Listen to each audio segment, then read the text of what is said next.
Welcome to another My Outlander Purgatory recap. This week, we continue our Season 5 coverage with a recap of Episode 507, The Ballad of Roger Mack. Ready? Then pour yourself a wee dram, settle in, and let's do this. Hi, everyone.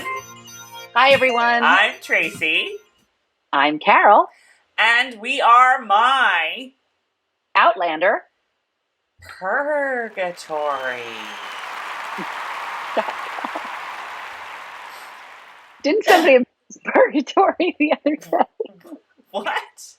Somebody had a comment about, your purgatory. I don't remember what it was. I don't know. There's been a ton of comments, and they're all great. Keep them coming. How are you today, Carol? It is, we're doing this late in the week. This is normally an evening thing for us, and it is Saturday afternoon. Not like we can really tell or whatever, because, I don't know what day it is. I don't know what time it is. We don't know because Corona apocalypse.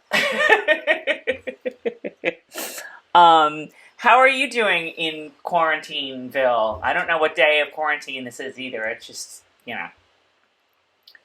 I think I am finally coming out of the shadows because I have had the coronavirus.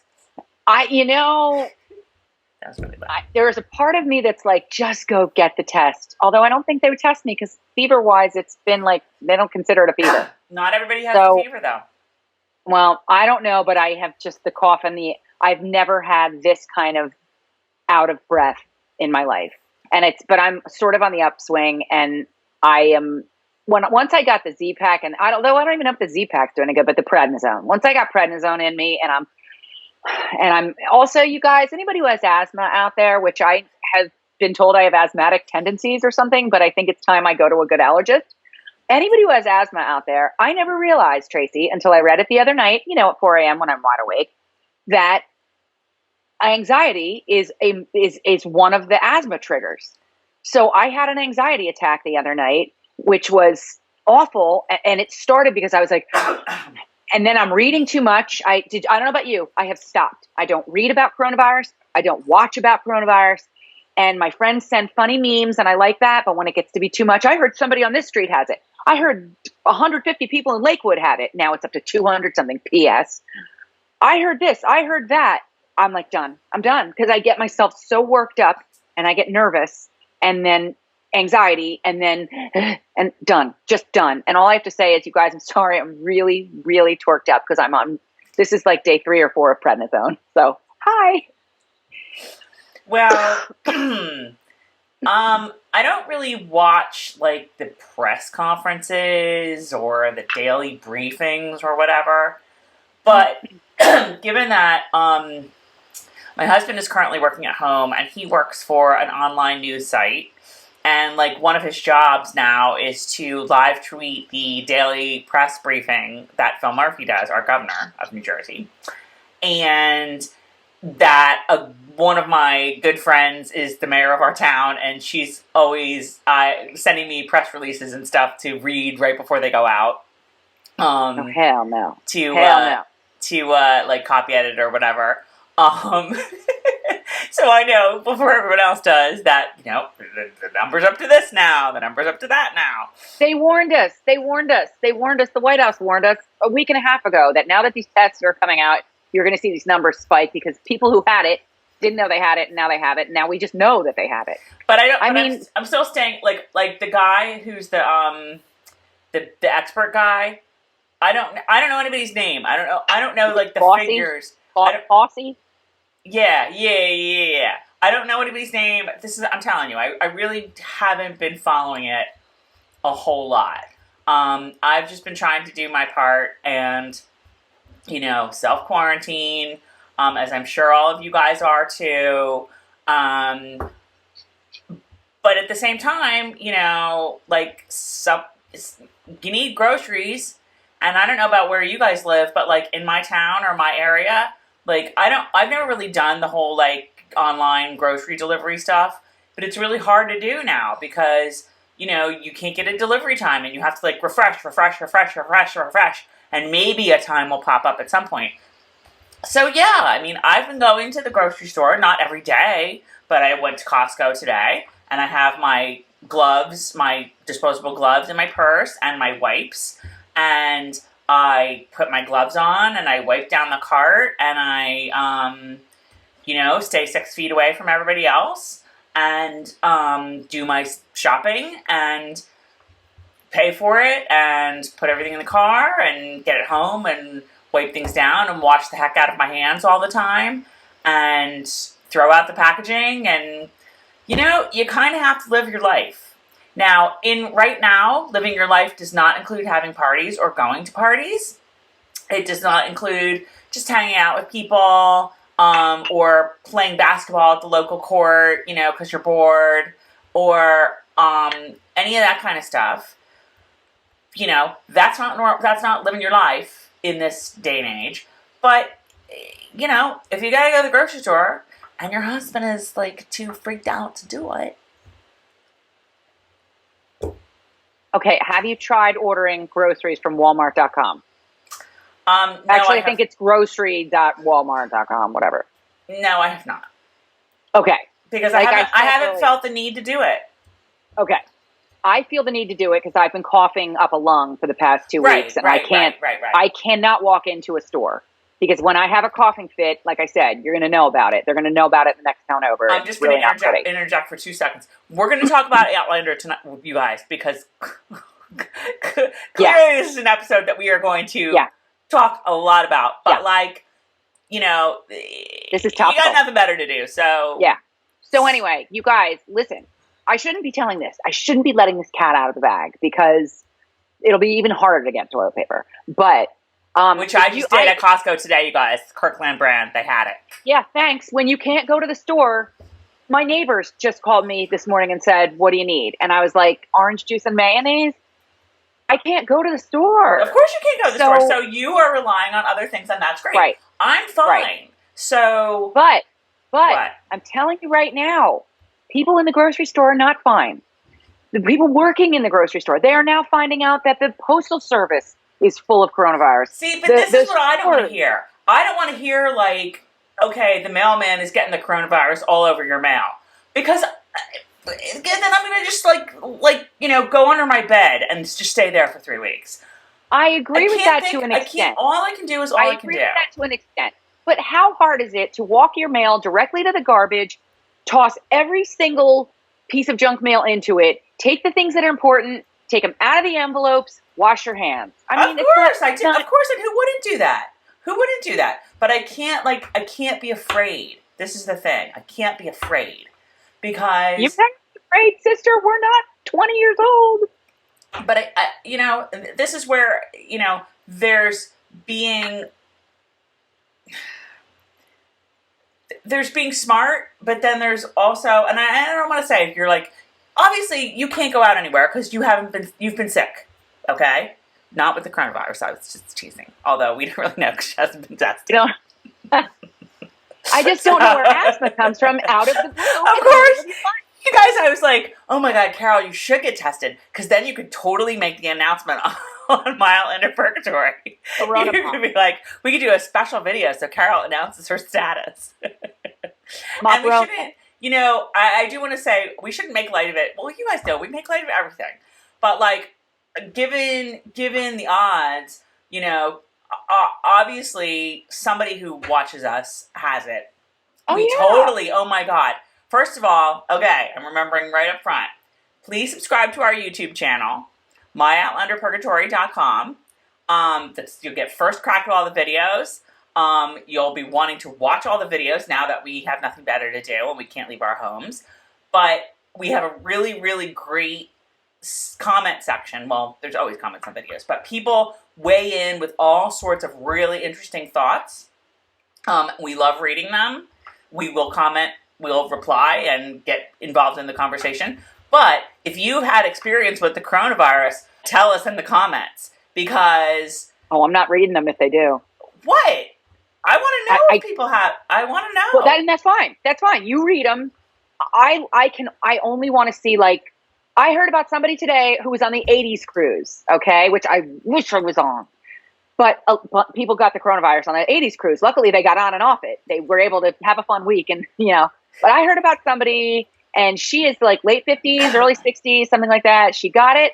She was lethargic for a week and had no appetite and lost 10 pounds. And that was it. And I'm like, that's the good coronavirus. So are you talking that's about the coronavirus as diet tips? I'm telling you right now.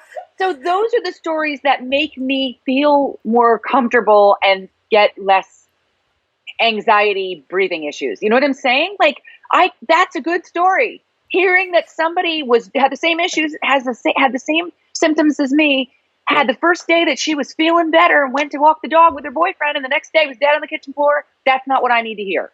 You know what I'm saying? So like the scary stuff, Okay. So if you've had really funny coronavirus, if you've lost 10 pounds from the coronavirus, just one stomach flew away from my goal weight. Just tell us, just whatever. Just tell us in the comments anything you want to tell us. I don't really care. I just like hearing from everybody. What are you drinking tonight?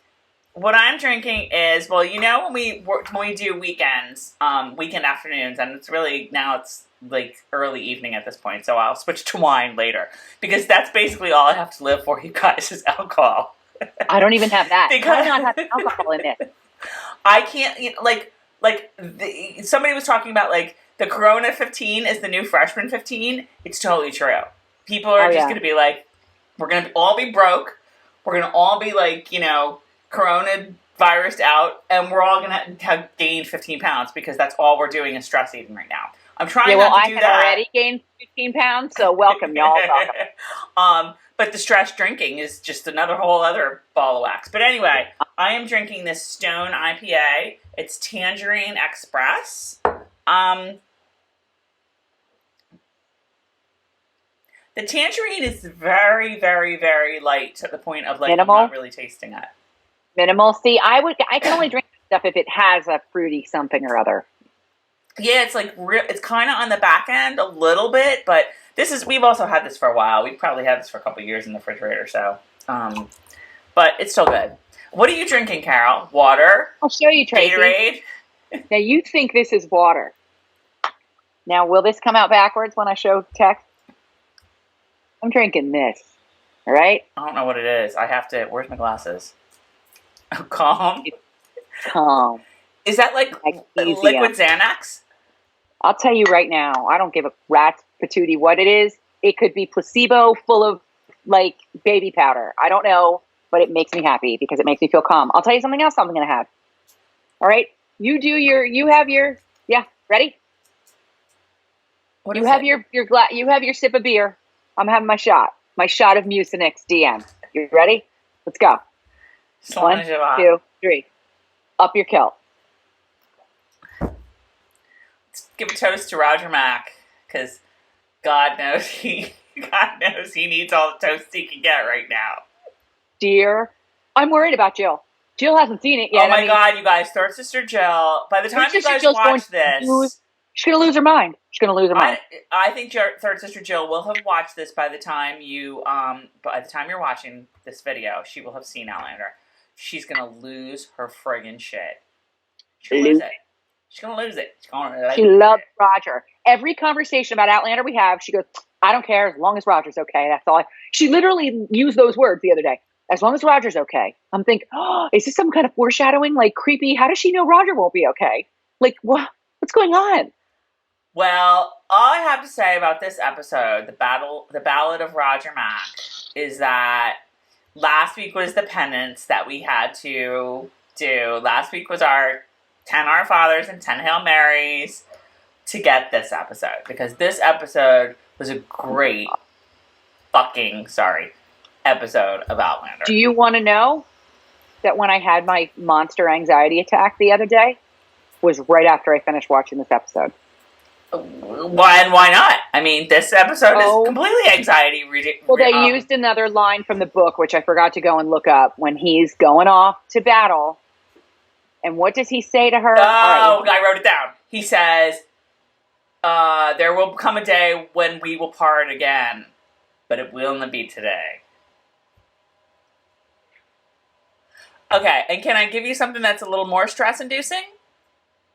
Want a little more anxiety? Why not? There ain't no Outlander on next week. Oh, thank God. Oh, no. No, that will send Jill over the edge. Be like, oh, by the way, Jill, it's not on next week. Oh, yeah. So anyway, I watched that, and I'm in the living room, with the tea on the mantle. Yup. And she don't mean the drinking kind either. And I just felt it. I swear to God, I just felt it. I think he's speaking to me. He knows I'm going to be glued to the screen. I think he's speaking to me through Sam. And let me tell you guys something else too. Any of you who know, have watched any of the previous videos with Mop Tom, he read through like mid drums and would have kept going. Tom was like one of these Outlander people. Like he would read and be really into it. And then he would be like, Car, need a break. And he would read like John Grisham or whoever the hell else for like, a year. And then he would be like, I'm going to read the next Outlander. So he got to midway through drums. He would have kept going. He was on a break at the time. And he loved the show with me. And oh my God, would he have loved this season? I know. Holy cow. Everything. I can hear the funny commentary. I can hear there was one point this week when Jamie sat down at the picnic. It looked like a picnic table across from the two guys. The two kids. And he looked huge. And Tom would have been like, that's the warrior, Jamie Fraser, that I read about. Like, oh my God. He would have just loved this. Yeah, this was, everybody had great moments in this episode, but this episode was Sam Heughan's episode. This was when you're putting the Emmy reel together and you submit one episode, this was his episode to submit. Absolutely. And there was just like home run and after home run after home run. That scene, we'll get to it, but that scene with him and Tryon towards the end. Oh my God. Jeez Louise. That's the both of them. Tim Burney plays Tryon? I think that's it. And Sam Heughan, my God, that was some good acting. That was just so many scenes this episode. Sophie Skelton. Well, Richard Rankin, was amazing and great. And at one point, I think I just, apropos of nothing, I just, typed in my notes, he's so good. But Sophie Skelton had a great episode to everybody. Everybody hit it out of the park today. It was you could not hope for a better, and obviously book readers knew this moment was coming. And then there's the murder stuff, which was new to all of us.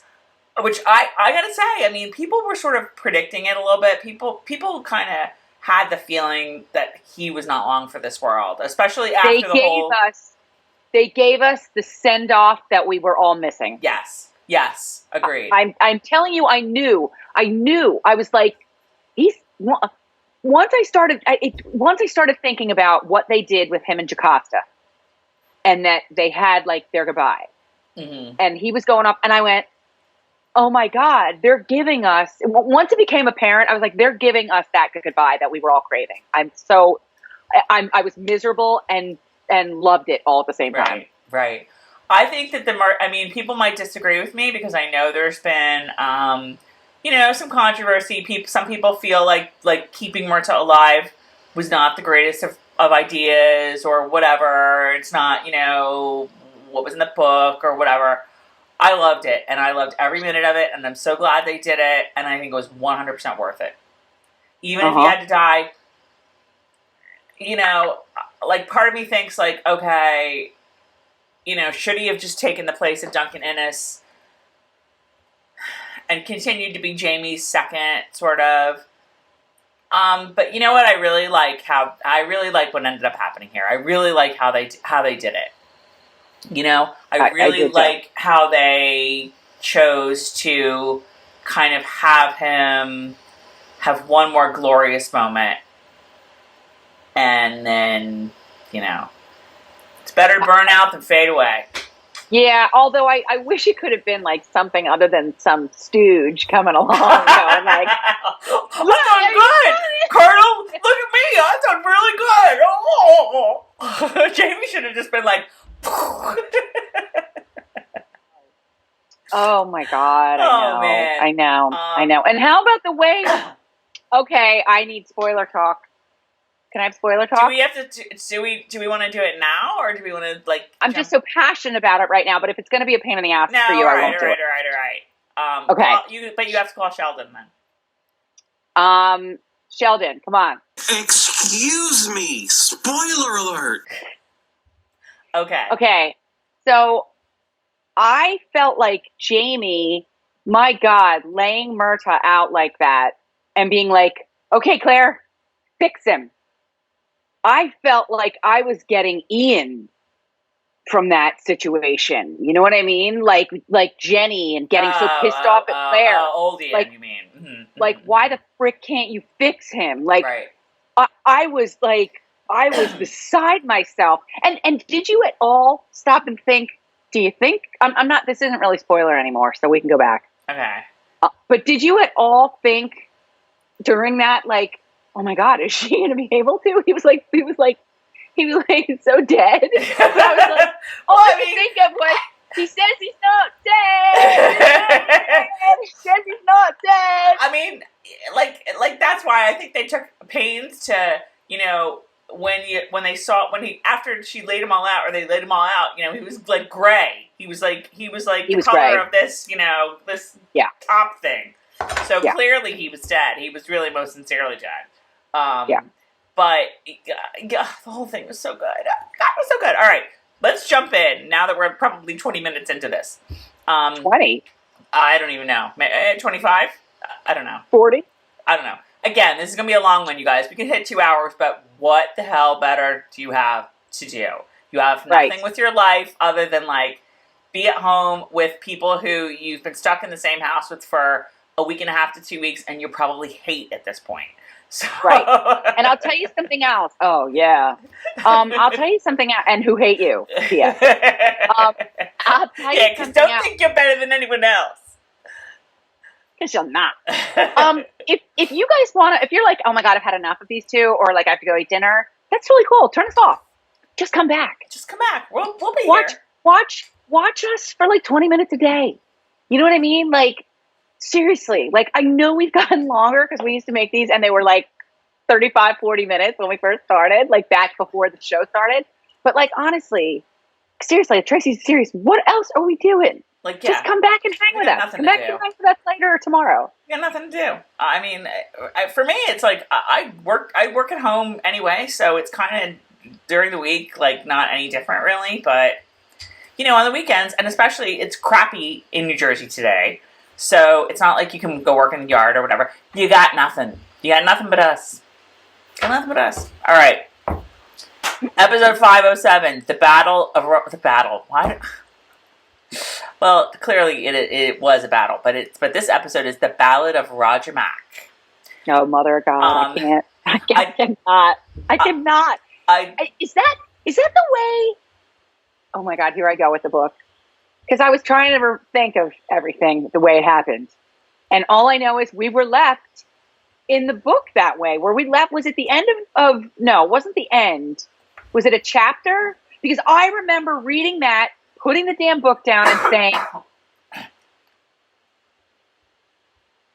like, I was freaking out.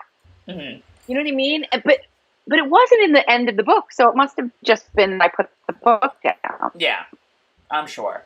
I do have to interject that on the previously ons, when Stephen Bonnet is like, if you have a rash, you're getting thrown overboard. Like, ill timing there. Not the best timing in the world to be, like, talking about, like, a total shit pandemic where, like, people were dying and getting thrown overboard. I mean, I get that you had to explain what happened there for the whole Morag business to make sense, but oh my God, was a little disturbing. Just a little disturbing. Okay. Do you want to weigh in or? I completely and utterly agree with you. But whatever. What are you going to do? They can't, like you said, the same way that you can't freak out over the mail. They can't change it because of Corona apocalypse. Right. All right. Okay, moving on. So, no cold open, no anything. Written by Tony Graffia. Slow golf clap for you. Just really well written episode. And again, so much of this season is coming straight from there. And y'all, that's the way to do it. Because she's done the heavy lifting for you already, writers in the Outlander writers room. And you're allowed to totally pick up word for word. You're allowed to pick it up, put it down. And Tony Graffia did in all the right spots, and so smart. And they do, right. And this season more than any that I can remember. So, the director is Stephen Wolfenden, who I think did a couple earlier in the season. And our Easter egg, now let's talk about this for a minute. It's clearly somebody from the 60s, from the feature, playing guitar. And there's a piano there and writing music. That's called The Ballad of Roger Mack. And I actually did take a screenshot of the music.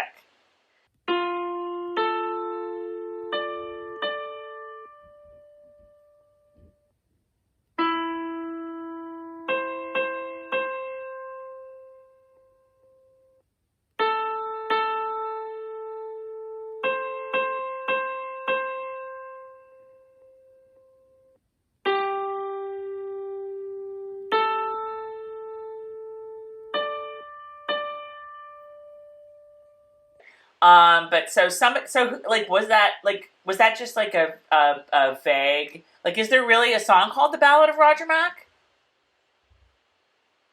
I don't think so. And I think I did Google that too. Keep talking. Well, I don't know. So, I think it was just sort of a generic, not supposed to be Roger doesn't write music unless we are not aware of that. I think it was just sort of a generic, we're writing this music because this is all about him and what's going to happen to him. So, all right. So we'll figure out how it goes. What? Oh! What? The Ballad of Roger Mack comic book. Curious about the Ballad of Roger Mack. Oh, that's Outlander. Oh, it's Outlander. Never mind. It's not. It's all Outlander. Okay. All right. So we see that everyone's in Hillsborough. They're setting up camp there. There's a little bit of claration, that everybody's already there. And then we see Roger is playing My Darling Clementine to Lil Jemmy. And Lil Jemmy is just adorable. And Bree's looking on, so lovingly.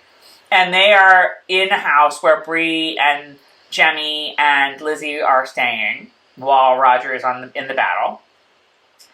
And I don't know why he got to stay behind and leave a little, I don't know whether he's, everyone already seems to be in the battlefield or set up camp or whatever, and Roger's still in the house. It's not really clear why he gets a pass and gets to go a little later, because he shows up late too, and I don't think I know that was kind of uncomfortable. I was like, get inside, soldier. I know, it's not really clear. What was it? What movie am I thinking of where they're all standing? I don't know. Officer and Gentleman? I don't know. Oh, maybe. I don't know, but even Jamie was kind of like. I know, and I didn't know why he was all late either. Why are you all late? Why are you all late, Roger? You get detention, Roger.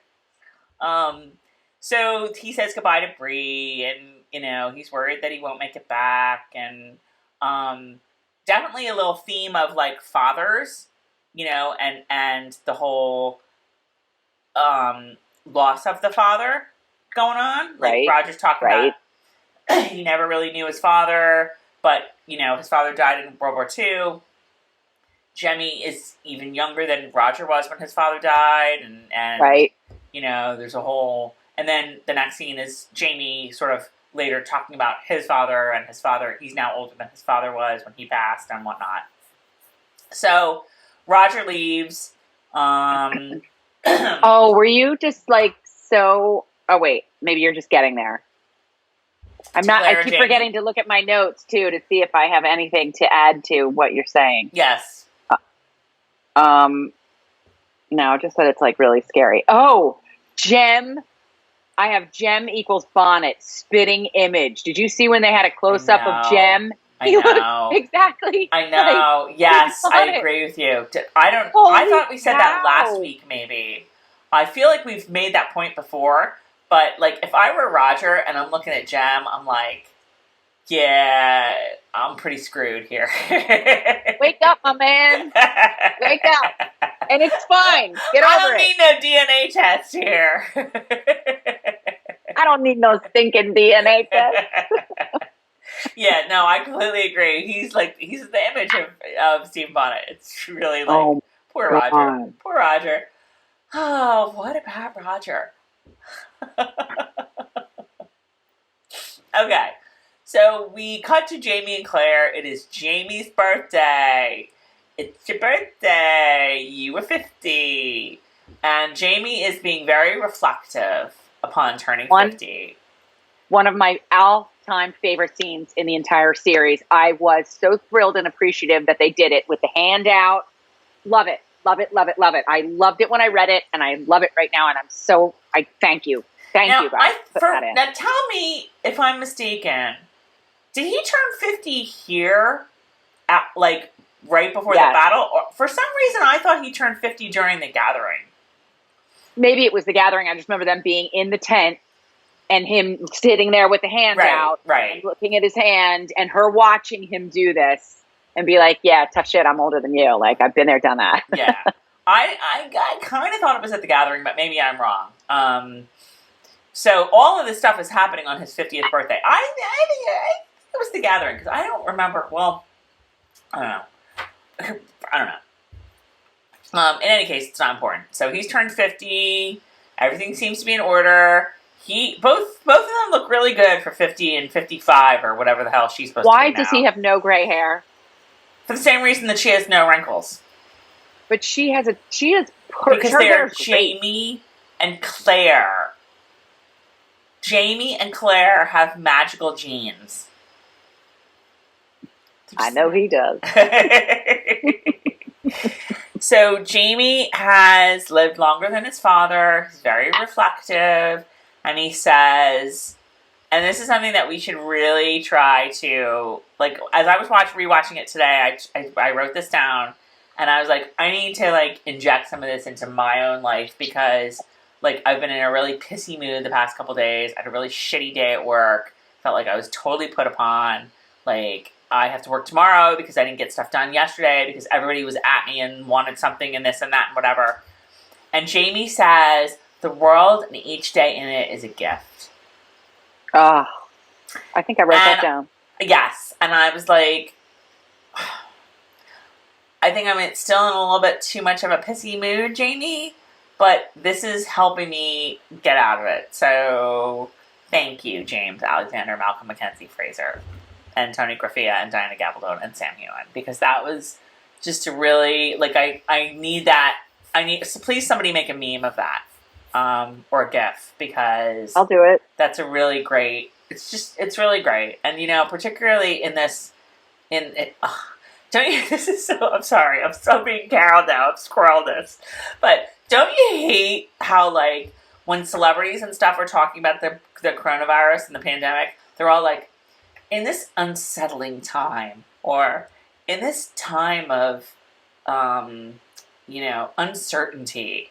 I'm just like, do you know what I mean? This unsettling, when in this unsettling time in your $10 million mansion on the bluff in Malibu, is that the unsettling time that you're referring to? No. It's more like when people, like on commercials or anything, when they're talking about, it's like when they used to talk about 9/11 as the tragedy. They're like, call it what it is. It was a fucking attack, And here I'm just like, it's a horrible time. It's okay to say that. Whatever. I don't even know what got me on this. What? Keep going. I'm sorry I interrupted. No, I don't even know why I'm talking about this. What really? Like, what got me even on this path? I don't know. Oh my God, you guys, we're gonna totally switch places. So now in the next scene, when I have to tell you that talk to your financial. You guys, if you have like a financial person who you talk to there, or go online and Google like, financial stuff right now, it's uncharted territory. That's the shit I'm not looking at. What? That's the shit I'm not looking at. I don't know why I was saying that. Maybe it was just because it was bugging. That was sort of an aside. Anyway, I was trying to make the point that, like, that was just a really nice thing to hear right now. That's exactly what I was saying. In these uncertain times, in these crapalicious times, it's really nice to hear James Alexander Malcolm Mackenzie Fraser say, "The world and each day in it is a gift." Totally agree. And I am sure that Sam Hewen is fine, because I'm sure he has a home gym somewhere, wherever he is quarantining, where he can work out, because my man's pecs are bigger than mine. My man has boobs bigger than mine. Did you see him laying there? And I'm like, oh my God. I know. Well, between that and the river. How many times a day does he work out? Holy. 17? Oh my God. I know. Oh my God. I know. Let me tell you another something about being sick on quarantine. You can't do anything. This is, like I said, I'm torqued up on prednisone.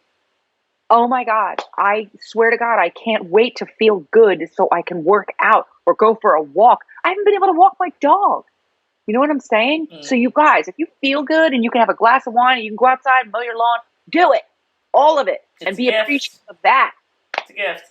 Yes, thank you for. I mean, that's like that could be my top 3 things of this episode. It was really nice to hear that right now. So then Claire decides she's going to teach Jamie about someone else from the future, and that someone else is Marilyn Monroe.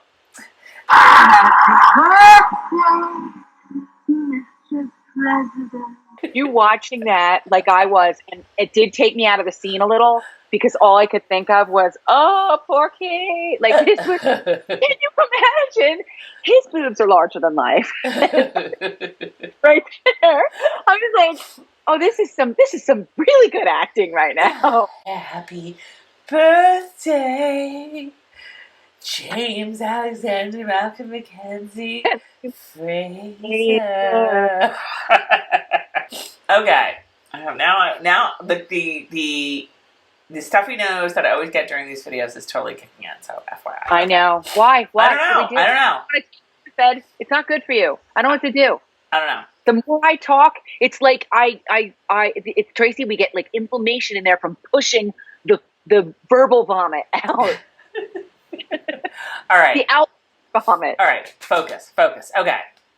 So we're on the battlefield. Tryon and company are well stocked with their firearms. They have cannons. They have lots of guys. They're all good.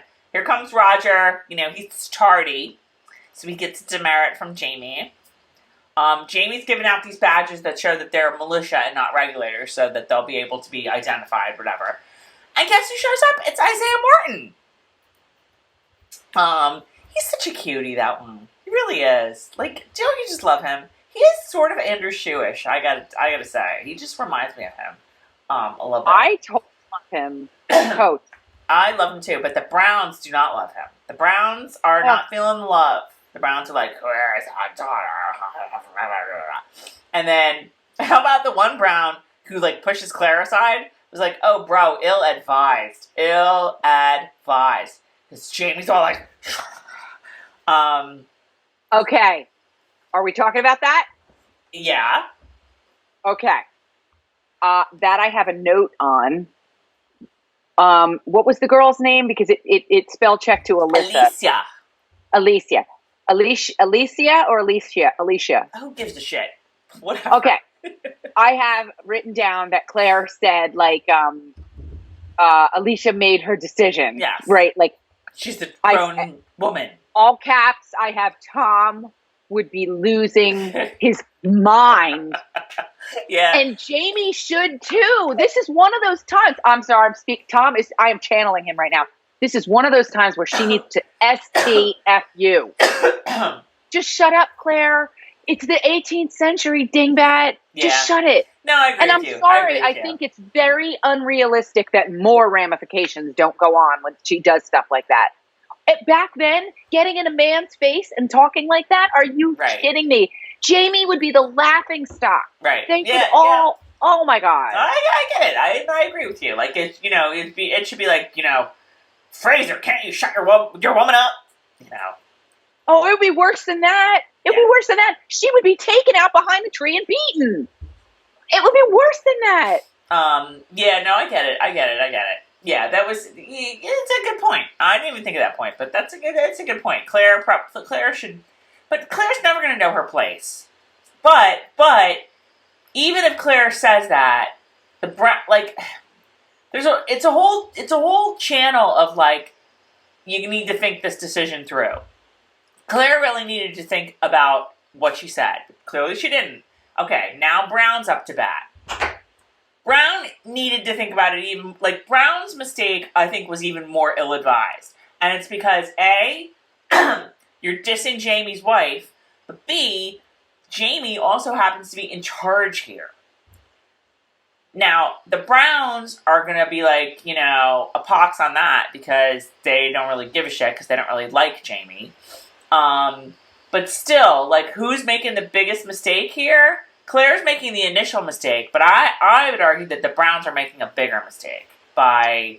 I would argue that these men would not respect Jamie Fraser if his wife talked to people like that. This woman was all uppity. I mean, stop rewriting history for the love of God. It is not 2020 in this show. That's all I got to say about that. All right. So we go back to the picnic table that you were talking about before, and those brothers that had the crazy mother from a couple episodes ago, they're all psyched for war. They're all psyched to go hunt stuff. And Jamie's like, we're not hunting possum, right? Like, we're actually going to be, like, going against people who have guns that could kill you. Just FYI. And they're both these fresh-faced young little lads. And I'm like, I'm sorry, they're going out to war. I hope neither one of them were killed because I couldn't tell you who like, if anybody that we actually know, like, got killed in this thing other than Murtaugh. Or Isaiah Morton. Isn't he the one who shot Murtaugh? Oh, is he really? I think, I could be wrong, I gotta watch it again, but I'm thinking that the blonde kid is the one who was like, yeah, do what you said. He might be. Because Jamie sat there and gave him the advice on what to do. It might be. So Jamie has that to deal with. Like, not only did this guy kill Murtaugh and was totally unnecessary, but I told him to do it. Yep. That's actually, that makes sense because that's why that scene is there. Otherwise, why have that scene? And they also the producers and writers must have felt that the audience, the watching audience, needs to have a very clear-cut line. I'll leave it there. Yeah. Okay. So the scouts reporting, and the regulators are across the creek. And knock knock. Oh, it's a visitor. It's Reverend Caldwell. And I don't really remember who he is, but I guess he did either married Bree and Roger, or he married Jocasta and Duncan Innes, because he's talking about weddings and how they're so much better than war. It's so much more fun to have a wedding than war. So he has a petition for Governor Tryon from the regulators, and Governor Tryon is like this. And he looks at it like he smells something funny. And then he's like, yeah, okay, I'll respond by noon tomorrow, except here my response will be like, because this is a piece of shit. So he's not very happy. I wrote down, he'll respond by noon tomorrow. His response shall be, bite me. Okay. So now we're with Bree and Lizzie and whatever lady they're staying with why can I never remember the name? It's not Brownville. It's wherever the hell they are. So there's some guy there that's like showing them a map of where this is, and it's Alamance Creek, and Bree's like, why is that familiar? It's so familiar. And he's like, yeah, look, it's like, here's Alamance Creek right there. And she's like, oh. And she realized, what are you doing? I keep wanting to take a picture of the two of us doing this. Oh. She realizes that... She's like, what? I wish I paid better attention in that class. Oh, man. I wish I hadn't cut that class so much. I wish I didn't drink the night before that class so much. I'm sorry, it was a Friday class. You know, Thursday's the new Friday night. Come on, like, give me a break. Anybody would do it. So she realizes, oh shit, it's the Battle of Alamance. It's and I know exactly what's gonna happen. So she rides off like Chief Poldark going after War Leggins. Oh, She's yeah, like, baby. Whoop. She goes this way and that way, and this way and that way. Poldark. I know, Poldark. So sad. Oh my God, it stabs you. It gets you right here. Damn it. I know, I even wrote it down. She goes to warn Jamie, very Poldark. So Jamie is at the creek, and I just have one word written down, which is a yum. This is the scene that we saw. We've seen this like in, you know, photos or whatever. So, so he's like washing his hand, and he takes his knife and he goes, oh yeah. And I'm thinking to myself, like, is that what you really want to do? Like a couple hours before you're going to either have to wield your sword or like, hold the gun? Yes, I was thinking the same thing. I was like, "Are you nuts? When I have a paper cut on this side of my finger, I hate my life for 2 weeks. What, are you nuts?" I was like, I think this is a little ill-advised, Jamie, but okay. Well, and I'll tell you something else. Channeling Mop Tom. This was like an intimate pre-battle moment for him. And there's Claire. Claire's just gotta come along and stick in her 2 cents. And my man Jamie is out there like naked, like vulnerable, bloody, self-bloodied, like speaking to his maker. And the Claire's gotta be there with a big fat mouth. Yeah, so Jamie's like speaking some Gaelic. We're seeing some good show of scars. You guys, I'm sorry. I'm telling my daughter who is taking a drive, who hasn't been out in days, and she's going to wave through her window to her friend Dylan in his car over at the inlet.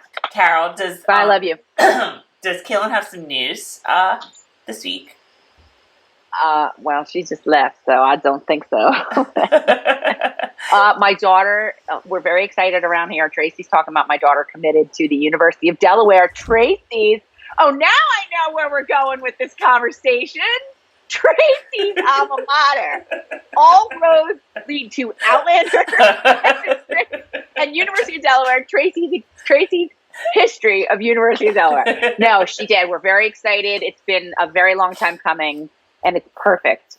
Yeah. Okay. And then you guys, later we're gonna talk hair and how we're all gonna be coloring our own pretty soon. We are. Once Carol quits like being sick or like, you know, whatever, we do want to do more videos. We have to do coronavirus. Yeah. Like, how are you getting through videos? I am telling you guys, I think I'm doing well. Day 5 of the Z-Pack. And once Carol quits being sick, Carol's going to start being drunk. And then it's really... All right.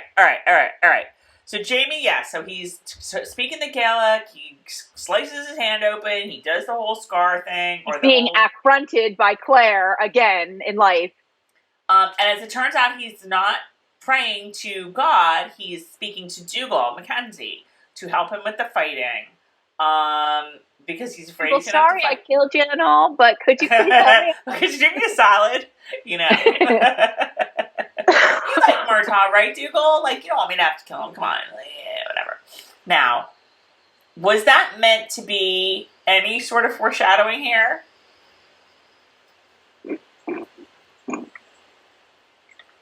I don't know. I mean, that scene is in the book, by the way. You know, that happens in the book. But it was very convenient that it happened here. I wasn't really sure which foreshadowing you were referring to. Okay. So Bree shows up. she's like, yeah, I remembered everything. It's the Battle of Alamance, and the militia will win. And it's pretty much a slaughter of the regulators. Some people consider it the spark of the American Revolution. So Jamie's like, okay, we gotta put the And some people don't. on this. And Bree's like, well, but, did you learn nothing from Culloden? Did you learn how, like, when you try to change history, it pretty much, like, doesn't happen? No, she didn't say that. She's like, but yeah, then the American Revolution won't happen. And Jamie's like, yes, it'll happen some other way. Like, no. Oh my God. Were you like right back to, oh, here we go. It's like when Claire tried to be like, you have to save Frank. Frank will never have been born. And then Claire's sort of agreeing with him. Claire's probably like, yeah, they got that Battle of Bunker Hill, like, coming up soon. Like, that'll do it. So Jamie wants to get Murtaugh a message. He's got to stop. He's got to, like, pull back, whatever. And Roger volunteers to go and warn Murtaugh. Oh, for God's Jamie's not sake. thrilled with that, but he's like, all right, finally. He says, yes, okay. Here's this little white hanky, but it's really a truce flag. So you just wave that and, and send for me. How the hell are you supposed to send for Jamie? I don't know, but given that the regulators hate Jamie. Hey, you guys! So Claire, there's a little scene of Claire taking stock of her meds, and she's talking to Bree, and, blah, blah, blah, blah, blah, blah. Okay. Anything to add to that, or are we good? No. Okay. Yeah. All right, so we see Murtaugh, and he is on the other side of the creek, and he is riling up the regulators, and he is giving one of his stump speeches that is just, like, really getting everyone, like, raring to go. And why his face wasn't striped blue and white? So Roger's arrived. Roger talks to Murtaugh. He tells Murtaugh he's got to get the men to give up. They'll listen to him. Tryon has a cannon. He's got a cannon. That was bad Scottish, but Roger's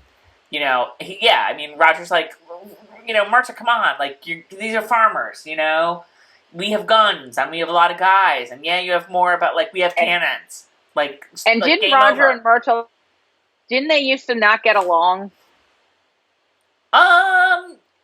Last season who was the conflict with Murtaugh? When Murtaugh used to come and talk treason, and while they were eating dinner and stuff, and one time Murtaugh left, or wasn't it Roger? I don't think so.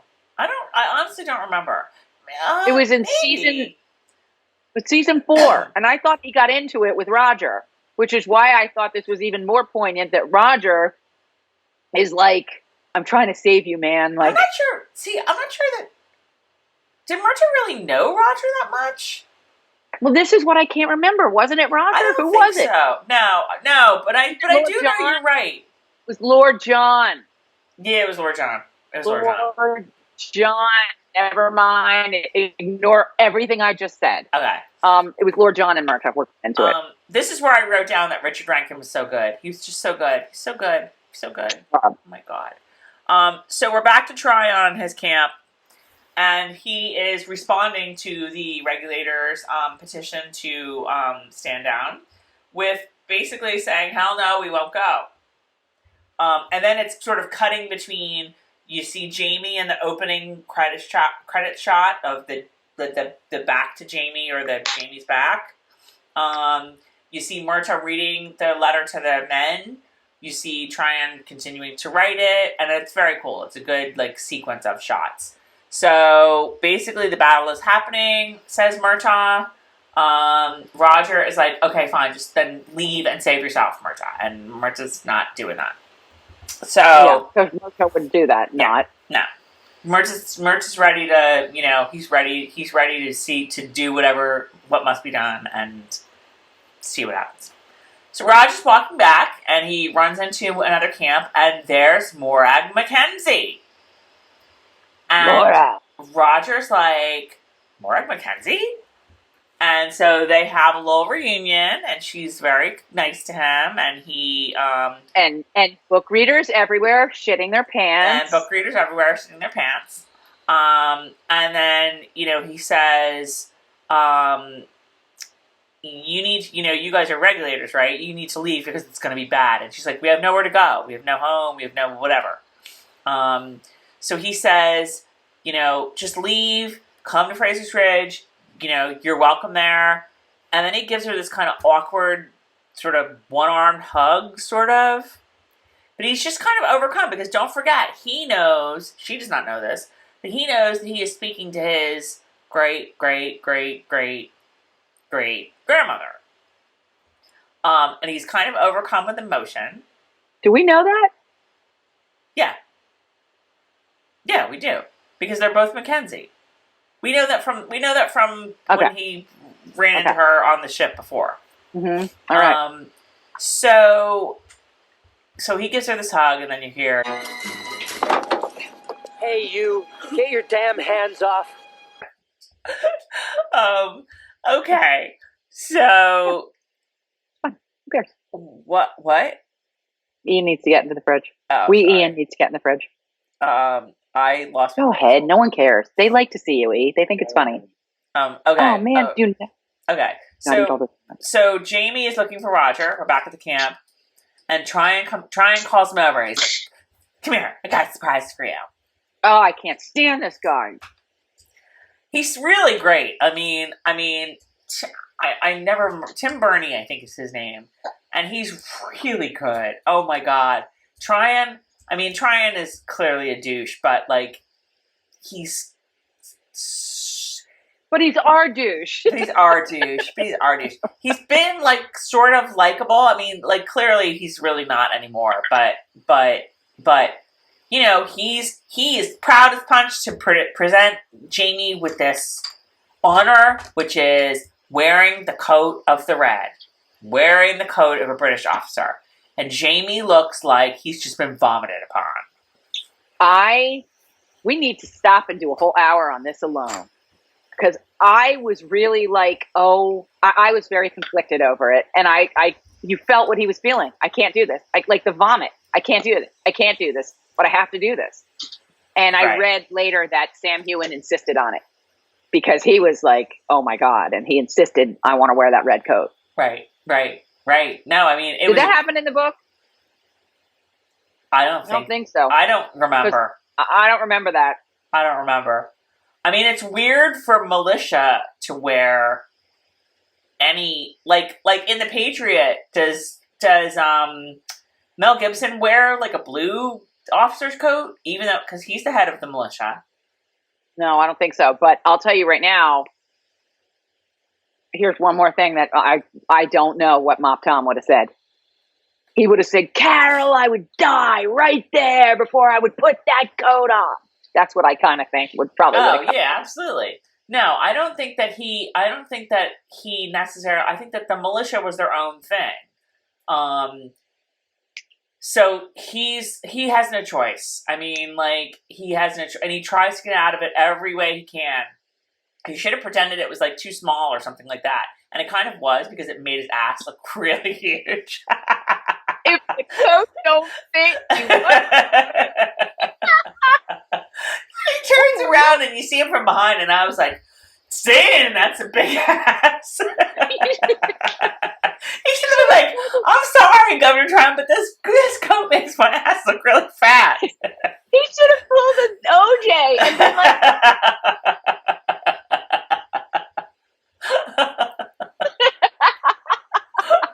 Oh my god. So he has to put it on. It's such a good moment for Sam. Sam is just like hitting out of the park this episode. Okay. So he puts it on, and then we cut back to Roger and the regulators, and we get a good look at William Buckley, or Buck Mackenzie, as we call him. Okay, how many of us recognized right away who that was?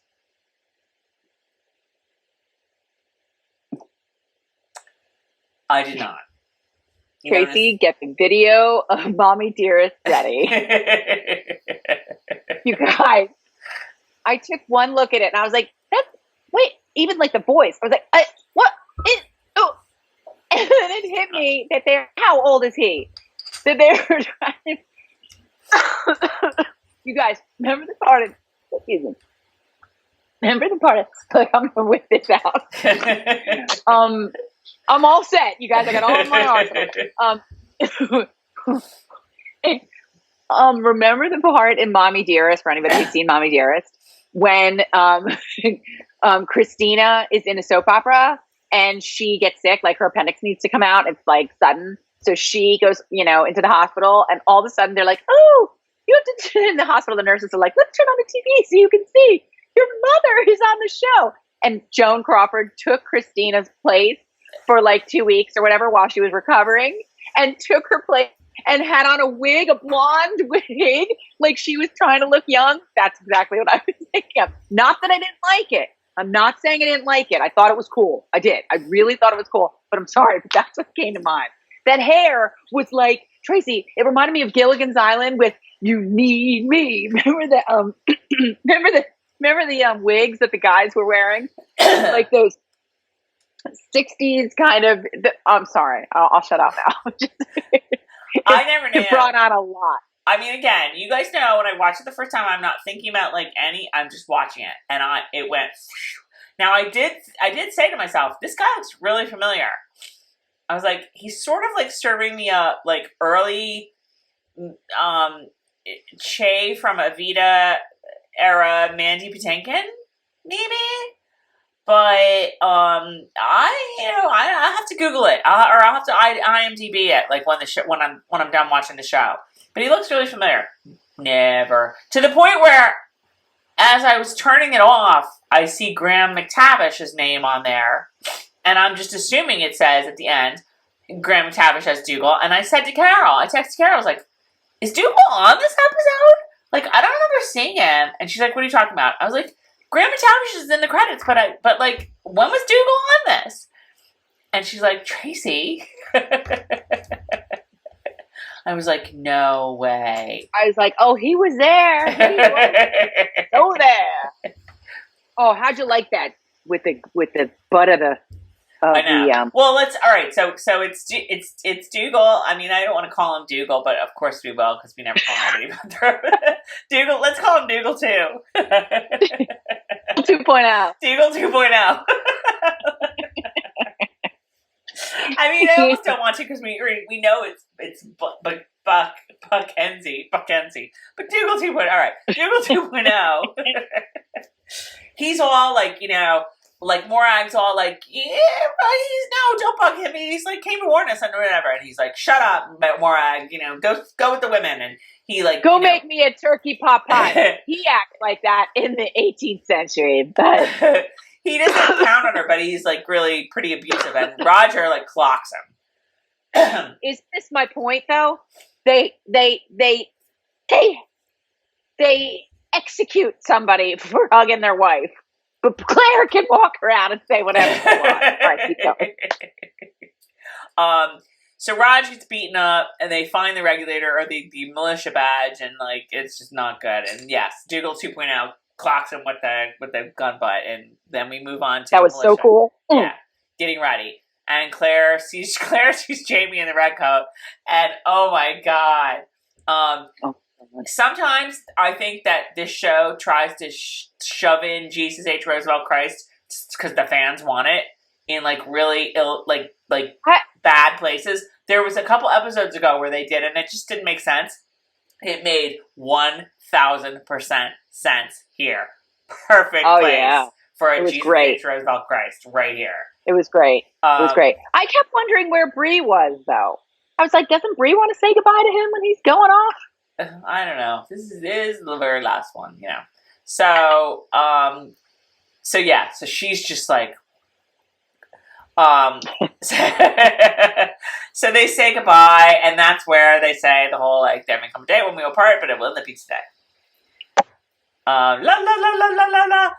So Jamie is still trying to make this as little bloodshed as possible, and he tells his men, "We're not here to kill our brothers." He wants them to go easy. We're to take prisoners, but we're not gonna. This isn't gonna be a bloodbath if we have anything to say about it. So it starts, and the militia is ordered to fire, and Jamie can't do it. he's, that's how they work. They say, all right, now it's militia, you go. And Jamie's supposed to say fire. He can't do it.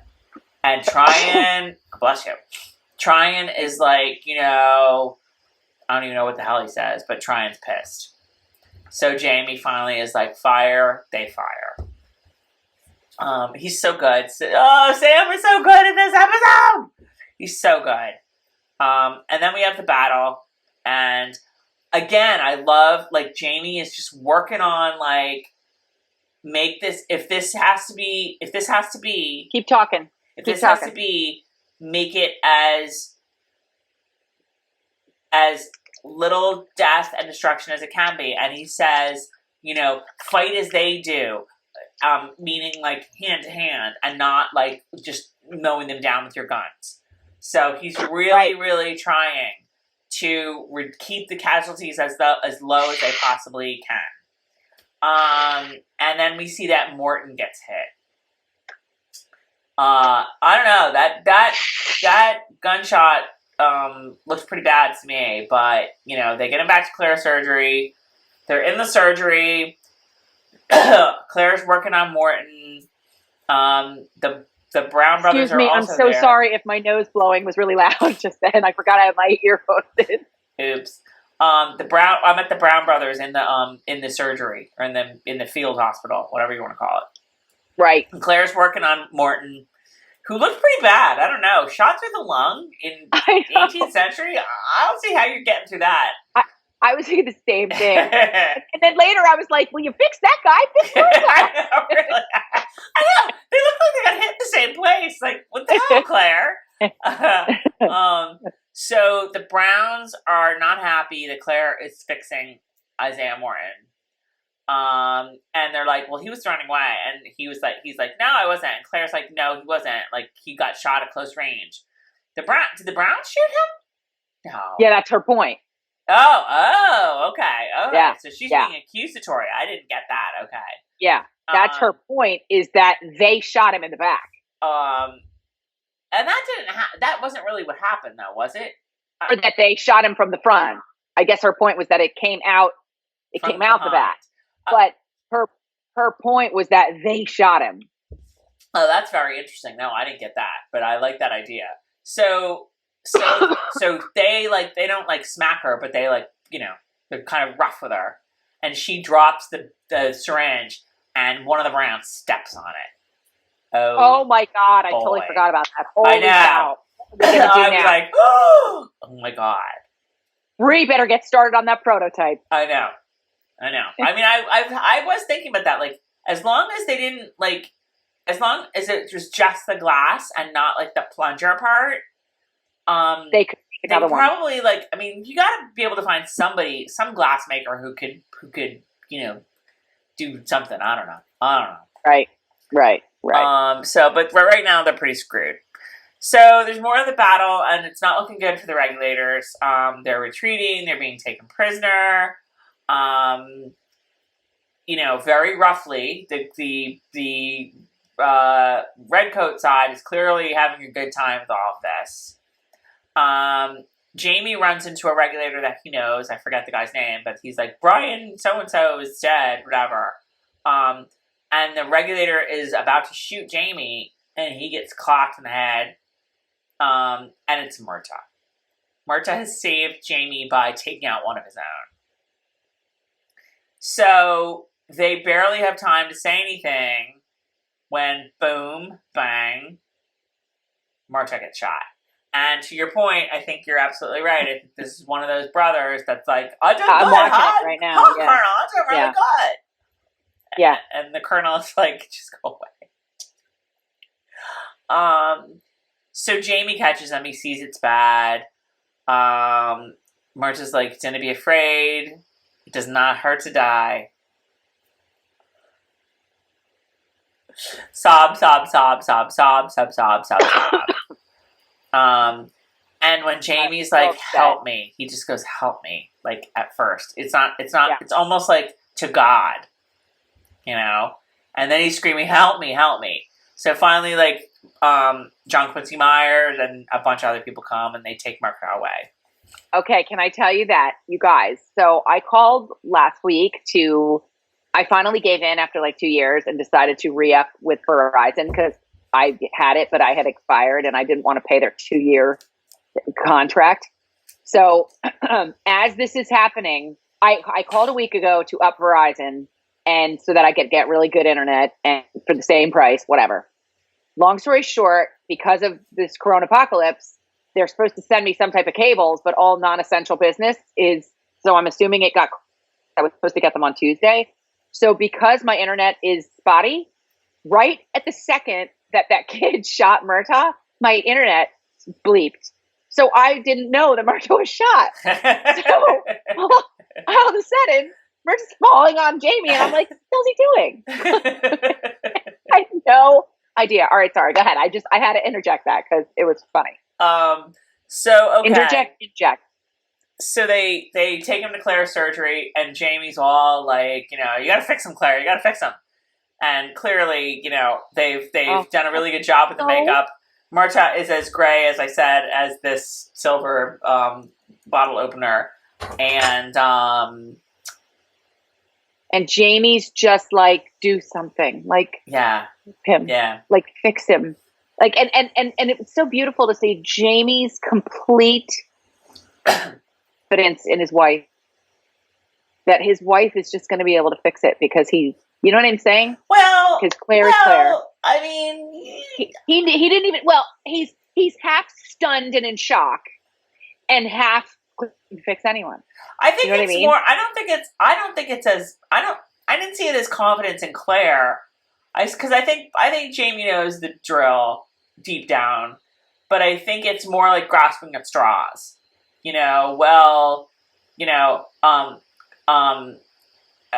Come on, Claire, come on. I kind of think Jamie knows what's up. That's the point. He knows what's up, and he's still placing him in front of saying, "Fix him." Well, no, I mean it's like a last ditch effort. Like it's more like, does he really think Claire's gonna be able to save him?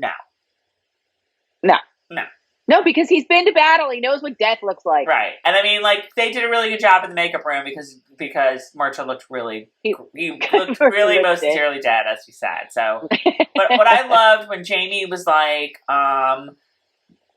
he says, "I take it back. I didn't release you from your oath." He's just,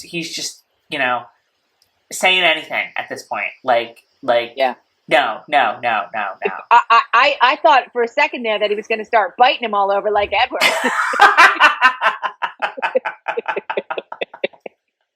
Yeah, both of them being vampires, and who do you think in Outlander who's the most likely to be? Oh, I've already answered my own question in my head. Who's the most likely to be a vampire?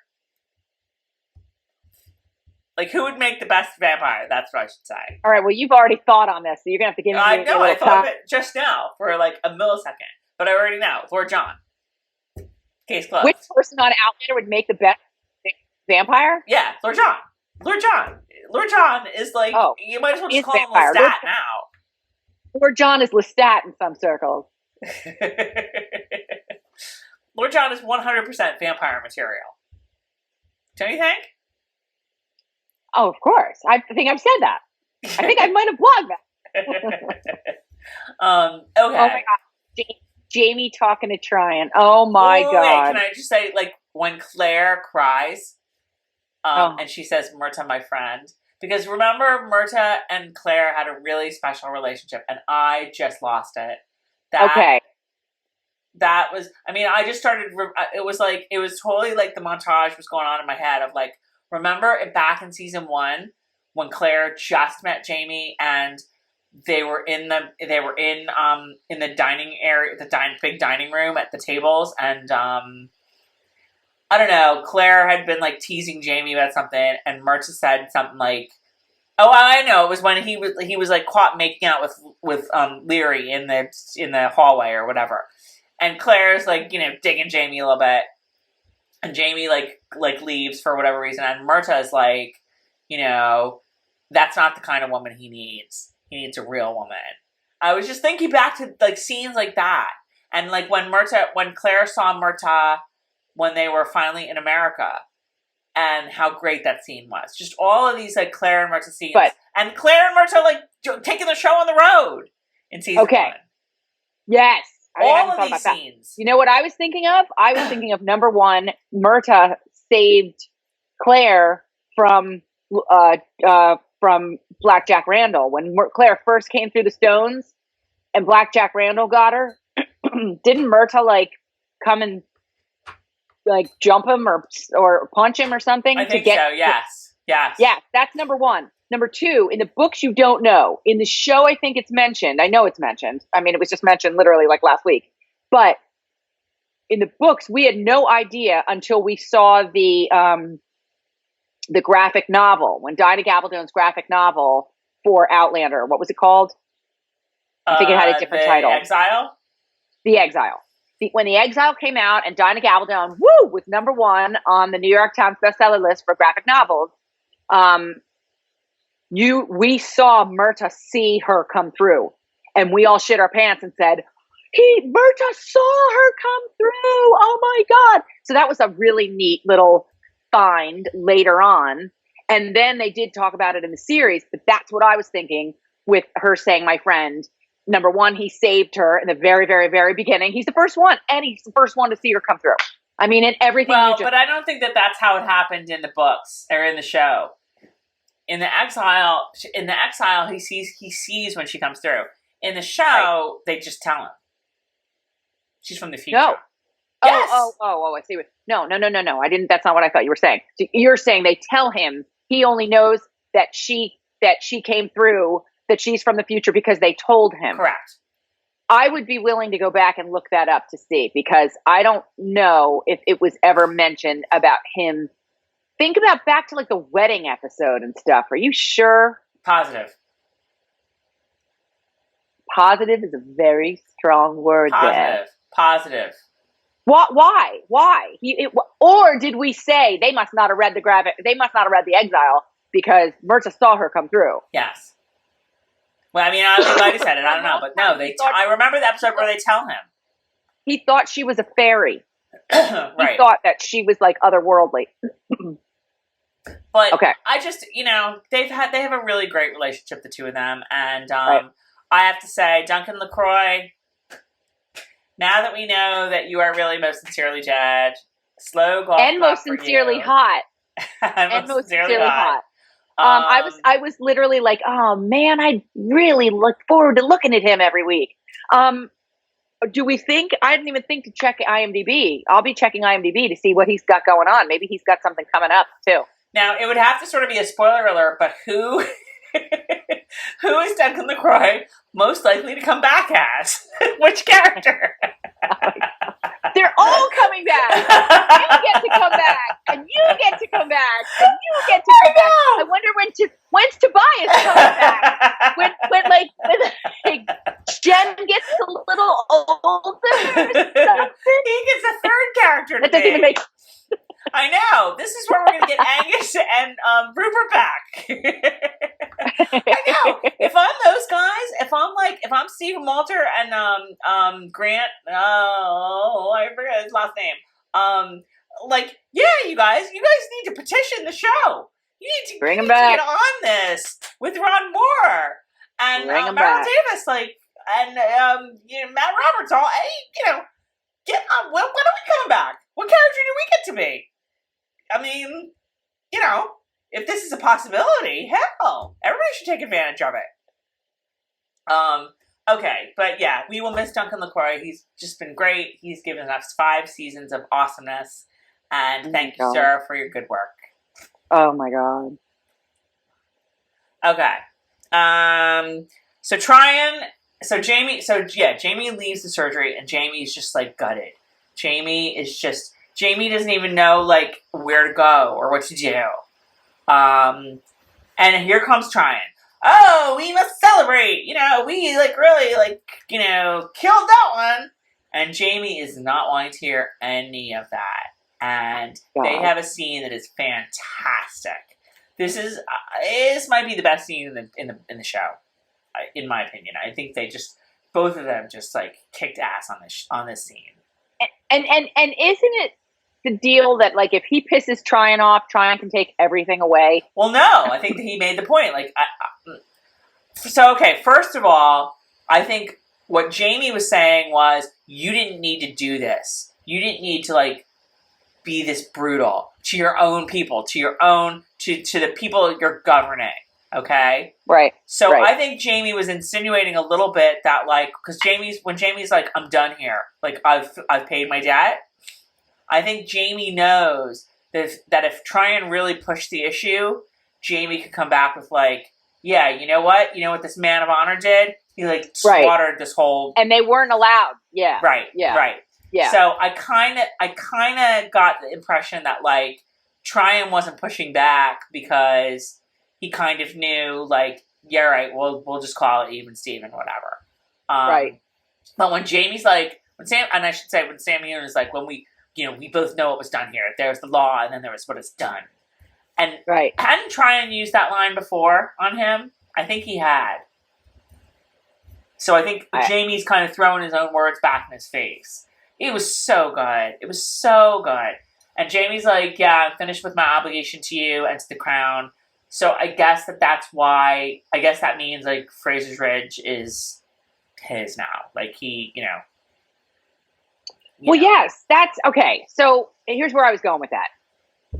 Yes, and he said, I'm done. And Tryon was like, yeah, and like you said, like, Jamie knows now he's got him because he could rat him out too. Right. But my original point was, leading up to this battle, Jamie's whole reason for going along with it was that Tryon can snap his fingers and take it all away.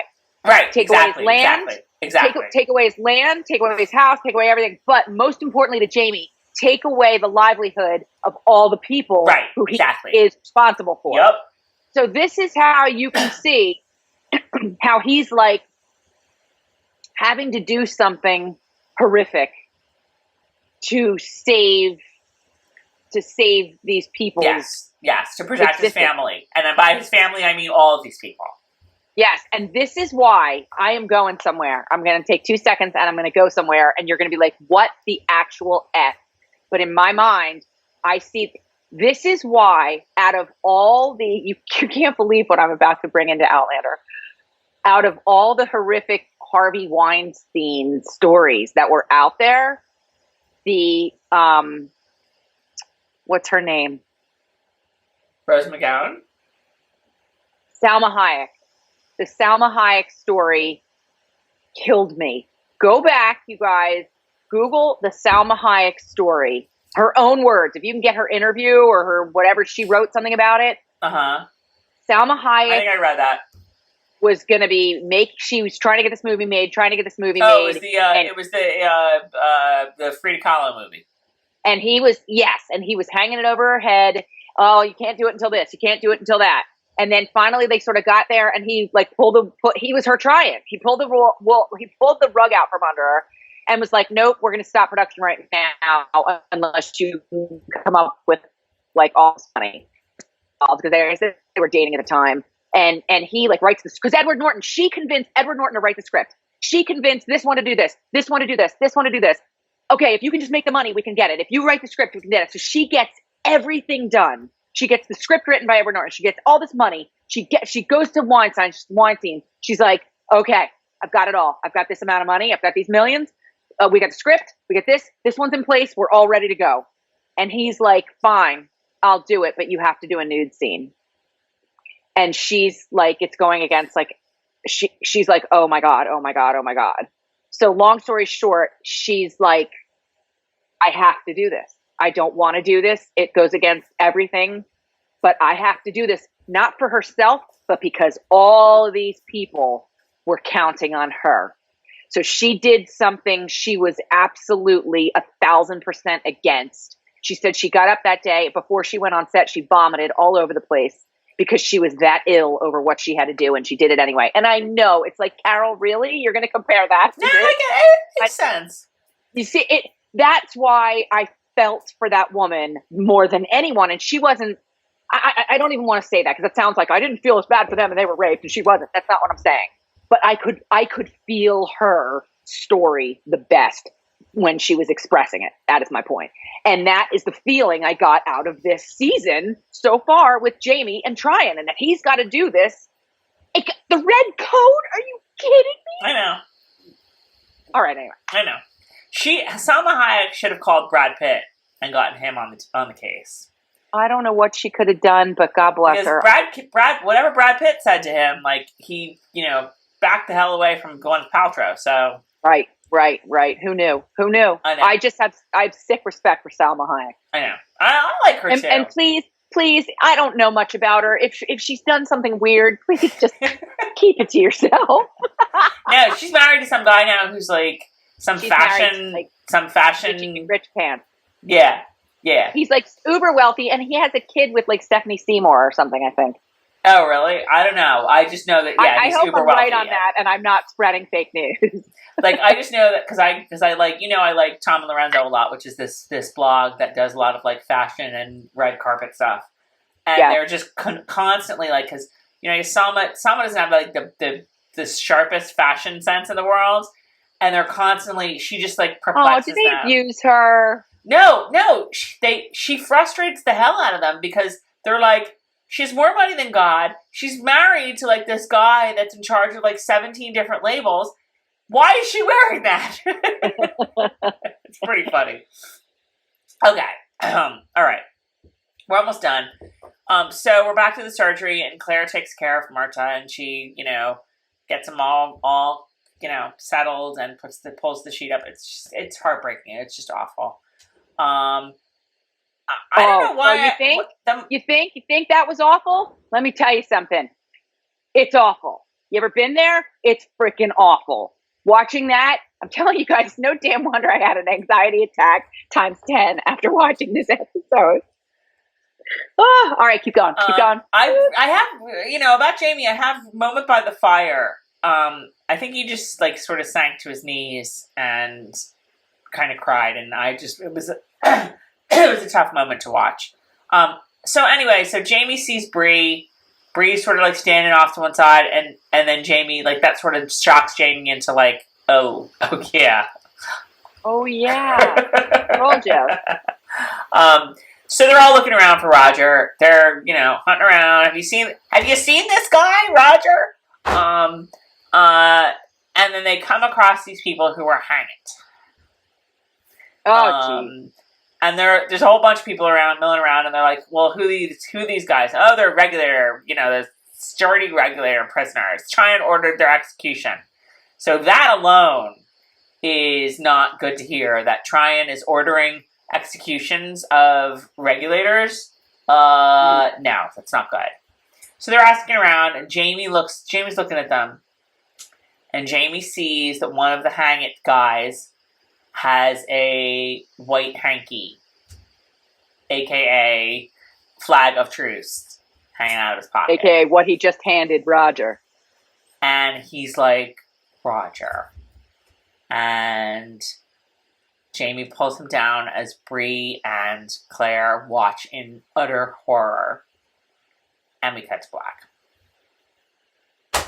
Not on next week! Have fun, y'all! The fade to freaking black. No, it was a cut to black, because I started to type fade to black. Oh, yeah, you're right. And that's so funny, because you said cut, and I said fade, and you're right, it was a cut. Yes. That went... Damn. Now I know why they decided, like, oh, well, we're not going to, we're going to skip an airing on Palm Sunday. And I was just like, why? Like, wouldn't you skip Easter? Like, isn't that a better time to skip? Now I get it. To, like, really, torture us even more. And they didn't know at that point that we would be going through Corona apocalypse, as you say. And now we need it. We need Outlander more than ever. Oh, my God. We won't have it.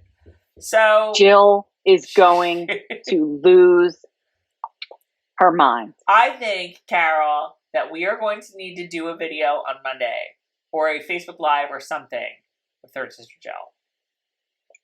Yeah. Where we're going to have to do something. Where we hear her thoughts. So yeah, I mean, I'm like looking at the time, and we're actually not doing too bad. I thought it was going to be longer for some reason. This was it was just a great episode all around. I'm trying to think of any like final thoughts. Clearly, it's a great cliffhanger.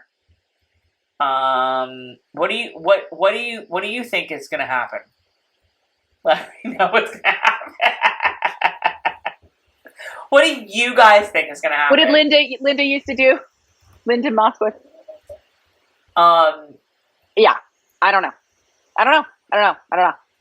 Yeah, I can't even. I just can't believe it's not on next week. I can't believe it's not on. What? That's not on next week? It's not on next week. See, isn't that awful, you guys? God forgive me. I never once thought, oh my God, what are we going to do? It's not on. I thought, thank you, Jesus. It's not on. I know, right? Well, if you're an Outlander blogger and you're like, we have a free week. You guys, here's what I want to know. In 2 weeks when we come back, what's this going to look like? Look, I'm looking like Cruella with my stripe. And you want to crack up? The last time I got my hair done, my friend and I both go to the same person, and we love him, but I usually have to remind him to really get me good in here because I wear my hair off my face, and I didn't last time because I was talking his ear off. So I almost went back to get another piece or two, and I didn't, and now look at this. Holy cow. I know a lot of you guys are like, what is the problem, you losers? Like, I do mine out of a box, so whatever. Okay, so my a mom at school posted, she is a stylist. She actually cuts Wee Ian's hair. She's awesome. And she did a video on Instagram the other day. She was whispering in CBS. And she was like, guys, because the salons are closed. She's like, guys, this is what you want to use if you're going to buy these. I don't know what it was, but I hope it was Natural Instincts toasted on. It was a blue box, and it was all the way across. I just wouldn't even know what to do. I get a highlight. I don't do any of that. Like a frosting thing or whatever. I don't know. Frosted. All right. Any last comments or anything to make? It was just a great episode. It was jam freaking packed. There were 1 or 2 episodes so far this season, Tracy, that you were like, oh, okay, this was kind of whatever.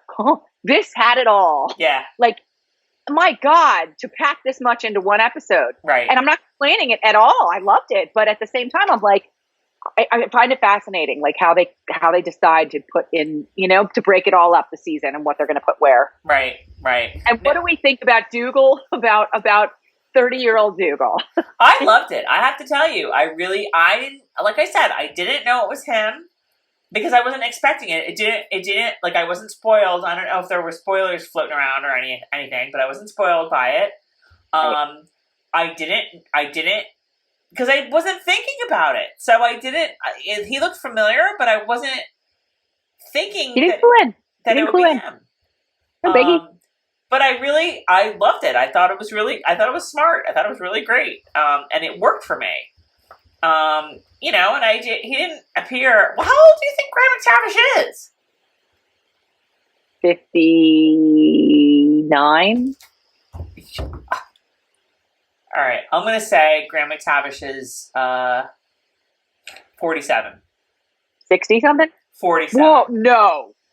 Hell 47. no. All right, you guys get to see me in my glasses because I'm going to look that up right now. Carol, talk while I look it up. No, because I'm too busy looking it up, too. There's no way he's older than me. Graham McTavish. 61. 59. 59! Woo! Did I just say 59? Well, I'm glad somebody in the cast is older than me, so. Tracy, don't you remember when he and Colin came along the red carpet when you and I were there, and I was like, ooh, the older guys like us. And let me tell you guys, he is hot when you see him up in the kill. He's just a big, tall drink of water. He showed up, and it was like, oh, he hot. Like, and remember Teresa, my neighbor? She's early, she's like 62, and she was like, oh, forget the rest of them. Now Dougal's my man. All right. What else? Anything else to report before we sign off here? I don't think so, and I think I'm really overdoing it, and I need to stop talking. Kara's having the Roy rage. Whatever the opposite of roid, high? I don't know. Yeah, I don't know. And I totally screwed up. I'm supposed to take 3 every morning. First day I took 1. Then I didn't want to be awake all night, so I took 3 the next day. So now I only have 2 left on the last day. You guys, I'm screwed. I think it is just about dinner time for us. I don't know about you guys. Are you guys ordering out all the time? Because I can't afford it. I mean, like, we're ordering out, like, we're trying to support local. You guys shop local. Like, order out from local places. Because, your small businesses and your local businesses are going to be struggling. So do what you small can. Businesses and the local businesses all need to set up a Venmo. The woman who owns people are setting up Venmos left and right, and people are or GoFundMe's. I heard about a restaurant around here where for the wait staff, the fellow set up a GoFundMe, even $5, anything, right? If enough people, you know what I mean, donate to anything in your local area you can possibly think of. That the actual people are getting the money, the waiters, the wait staff, right. the people who answer the phones, because they need it. Well, a lot of restaurants around where I am are doing deliveries and takeouts, but it's not cheap sometimes. Like, especially if you go through DoorDash or whatever. We ordered Mexican last night, and we paid probably all in almost $50. Let me tell you something. I ordered from a local pizza place. We got a pizza. The pizza itself was under $16, but by the time they factor in the delivery charge, your tip, everything, it's like the service charge. Yes. So get this. So then I find out the Salty Whale last night was running this deal: 2 large pizzas and either a 6-pack or a bottle of wine for $25. I was like, I paid that for 1 pizza and no alcohol. Right. So anyway, we're making dinner tonight, which we never do on Saturday night. Are you kidding? We never make dinner on Saturday night. I know. Right about now, Ian and I would usually be like, sushi Saturday. All right, you guys. We will make every effort. I feel like I'm going to be totally off center today because I feel like I'm over here. I know. I don't sit up enough either. It's time to say goodbye or good night. And we will see you next week. Don't forget to subscribe to our YouTube channel. It is the best way to get first crack at the videos that we do. And you know what, Tracy? You're so nice and first crack and all this. I'm like, you guys, please subscribe. We need you. We need subscribers. We're trying to do cool things, and we need more subscribers to do cool things. Yes, that is true. You can also visit us at myoutlanderpurgatory.com. You can visit us on Facebook. Definitely go on Facebook. Our Facebook needs some love because it's not getting pushed out enough to people. So go on there. Twitter is great. We're live tweeting the show every Sunday night at 8 o'clock. Tomorrow will be 8 o'clock as well. Except we will have already done it, and you will have seen it and be watching this now. But My Outlander Purg or Purgatory Carol, or what is Jill, third sister Jill? Yeah. Just a hashtag live tweet with Mop. That's what you want to follow. All 3 of it. I mean, third sister Jill tries to do it, but she doesn't get it. I live tweeted every week at 8 o'clock Eastern time, and the discussion is really, really great. We have a lot of really fun, smart, intuitive people watching with us. So yeah, follow on there. I can't keep up. They're so good, you guys. The live tweeting, I can't keep up. I try really hard as Purgatory Carol, but I'm not very good at it. And we are on Instagram as well. And again, once Carol is a little more, my huge project at work gets a little bit easier midweek this week. So maybe it does. Yes. Awesome. So yes, my birthday is a week from tomorrow, and I get to take it off. This is one good thing of my company. You get your birthday off, so it's kind of fun. And I don't know what we're gonna do, but I will take my birthday off, so that's kind of fun and good. And that's it. So we will see. What, Carol? Why are you texting me? I texted you and Jill. So Carol's starting to text other people besides us. I'm texting third sister Jill so we can see if we can make a quick little video for you guys with third sister Jill in it too. But we'll do that after. Okay. All right. We're going to sign off now. Tracy doesn't know how to be inconspicuous with text. Well, here's the thing. That my sound goes off and it goes ding. And so I know that. That's why I have the ringer off. Well, it's on my. That's why your instant message doesn't work on your computer, but it does on mine. So anyway, you guys don't need to hear about this at this point. You're like, just go away. So we will. We will see you guys. We'll hopefully see you guys before 2 weeks, but we'll definitely see you in 2 weeks on April 13th, I guess, for the next on Easter Sunday. Oh my God, we'll be live tweeting because again, nothing better to do. And we didn't talk about the trip being officially off. It was officially off last week. Well, it was. No, it was officially because we did it Friday night. In fact, it was officially off for about 2 hours at that point. Oh, all right. Yeah. I didn't know. Yeah. All right, you guys. All right. Thanks, guys. Bye. We will see you next week. I mean, the week after, and hopefully at some point here and there, and soon. Bye.